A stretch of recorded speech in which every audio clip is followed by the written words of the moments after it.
Maintenant, avec notre deuxième exemple d'enlèvement de matière extrudée, euh, ce qu'il faut remarquer en partant, c'est que notre origine est au milieu ici, et puis ce qu'on veut enlever, c'est une partie de notre cercle ici. OK? Donc, c'est avec cet exercice-là qu'on se rend compte que vraiment les plans sont là pour nous aider. Donc, peut-être juste les afficher pour l'instant. OK? Vous voyez, les plans sont vraiment là pour nous aider. Puis, ça facilite beaucoup de travail quand on crée une pièce en fonction de comment on va utiliser nos plans pour faire des fonctions dans notre pièce puis enlever des matières. OK? Donc, ce que je vais faire pour l'instant, je vais prendre le plan de face, puis je vais aller faire un sketch dessus. Donc, en le sélectionnant pour aller faire un sketch dessus, il devrait se placer. Là, il ne le fait pas, je ne sais pas pourquoi, mais je vais mettre normal A comme ça. Je vais simplement euh, enlever la fonction parce que c'est moins fatigant. Et puis là, c'est bizarre ça que ça fonctionne pas là. Ok, je l'ai.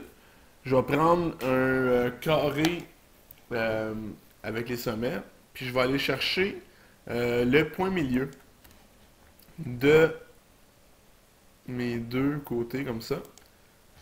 Et en ayant été chercher les deux points milieu, j'ai un sketch qui est totalement contraint, donc je peux maintenant continuer avec ma fonction.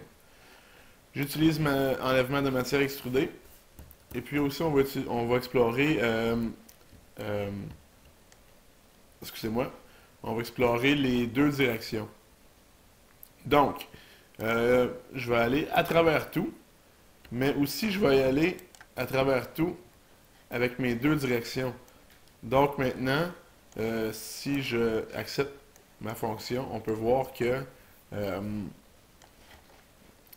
que ma pièce, on a enlevé la matière des deux côtés à partir du plan milieu. On aurait pu faire cette fonction-là. Admettons que je supprime cette fonction. On aurait pu faire ça, normal A. J'aurais pu arriver et faire un sketch sur cette face.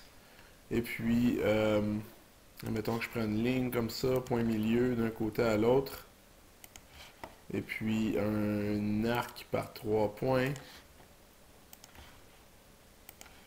Comme ça. On peut se rendre compte facilement que je perds du temps là. Ok, c'est pas très rapide.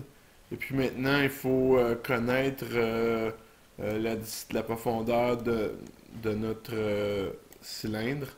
Donc je pense que c'est un cylindre de 2 pouces.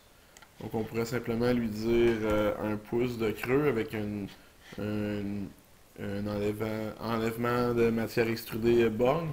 Et puis accepter la fonction. Mais on peut voir que ça a pris à peu près le triple du temps. Puis que c'est moins précis.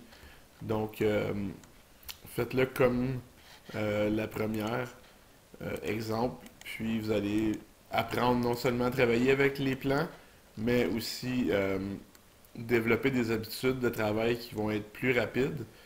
Puis, il ne faut pas oublier aussi que le but d'utiliser ce programme-là, c'est vraiment d'être capable de faire des designs un jour, donc être à l'aise avec les plans, puis la rapidité.